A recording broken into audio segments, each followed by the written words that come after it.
people politically using taxation. And that should never have happened, and it should never happen again.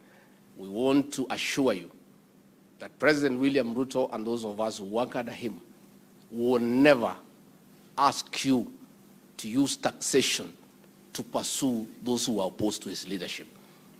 If there are people, and they are there, who are opposed to his leadership, they will be handled politically. And the political way is where he is a master. And I assist him in managing politics in a political way. We shall never ask you as KRA officials to help us to manage politics, to ask you to deal with our opponents. That is not your work. Your work is to prudently and in a very pragmatic manner to collect all taxes due for the benefit of the people of this country. And we want to commend you so far.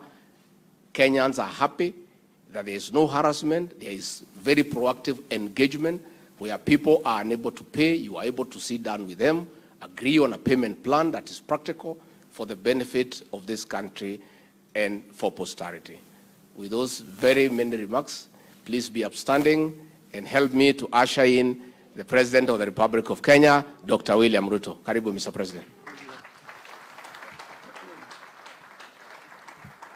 Asante sana, Bwana Deputy President. Please let's take our seats. Good morning, everybody.